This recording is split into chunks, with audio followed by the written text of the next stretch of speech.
Hello there and welcome. I'm Bob Proctor, and I'm going to share an idea with you that could be worth its absolute weight in gold if you study it. Now, I've been studying it for a long time.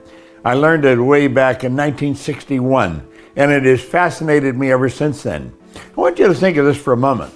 About 3% of the population are real big winners. 97% of the population are not.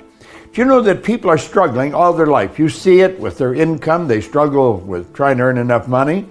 They're fighting for better health all the time. They're trying to get a better job. They're trying to build their business. And what is the basic ingredient behind all success?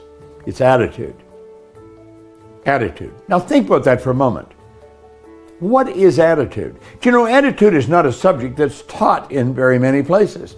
Now, I've been teaching it for a long time, and I'm working diligently at keeping my own attitude on the right track. If somebody asked you what it was, what would you say?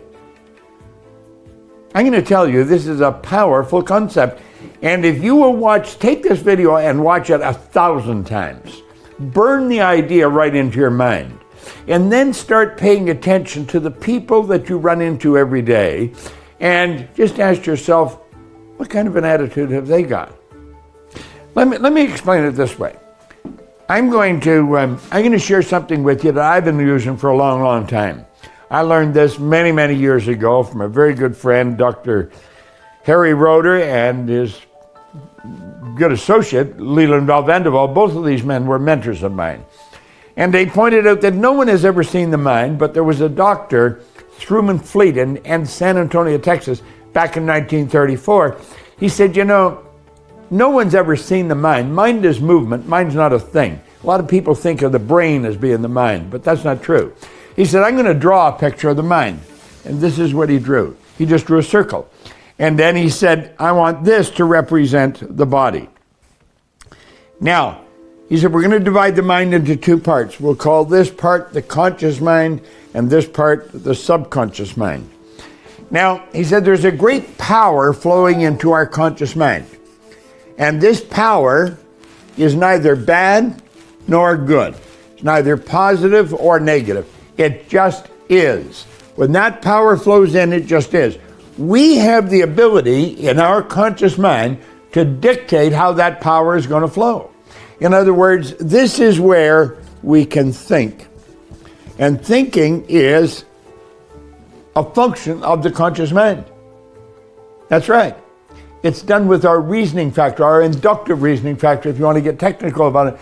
We can think anything we want, and what we do is we build ideas here in our conscious mind. Now, these ideas can be negative ideas or positive ideas, but whatever we think, we send them right out into the universe. That's right. That's an energy that we send into the universe. You can pick up another person's thoughts.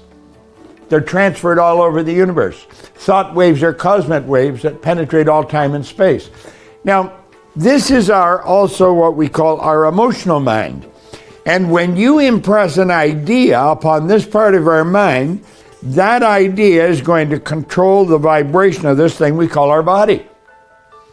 Now, let's suppose we take this idea and we impress it here, and it's a negative idea. We're going to move into a negative vibration.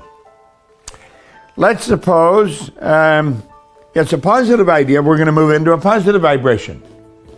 Now, the vibration, the feelings, we send them out into the universe, and those feelings are expressed through the body, so it causes the body to act the way it acts.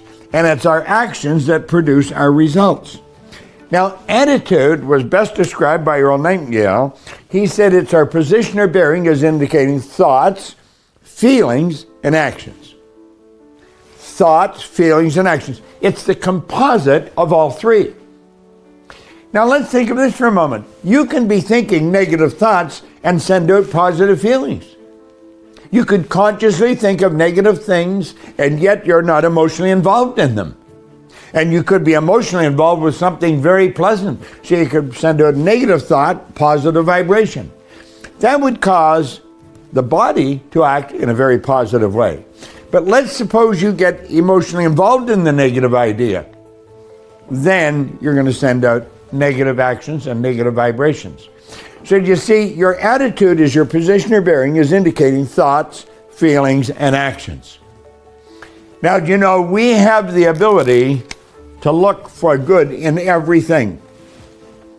The people that focus on the positive, they are going to win.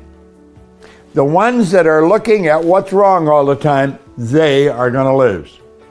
People with a good attitude just naturally gravitate to the top. You know, it's not so much talent and ability as it is attitude. You can find absolutely brilliant people with a bad attitude, and you can find people that just aren't too bright with a great attitude. A good attitude is going to win every time for you. And what is it? It's our thoughts, our feelings, and our actions. Now, we're going to talk more about attitude in other videos that we're going to make, but this is very important you understand this. You have a mind, and you live in a body. You have a conscious mind, a subconscious, and a body. The conscious mind is the thinking mind. The subconscious is the part of feeling. And the body is the instrument of the mind. Keep your attitude right, and you're going to win every time. This is Bob Proctor. Thank you. I hope you enjoyed this video. We put a lot of good information up here, and it causes everything in your life to get better. If you'd like us to notify you every time we put a new video up, hit subscribe and then turn on notifications. Check out all our videos, and we will notify you when we put a new one up.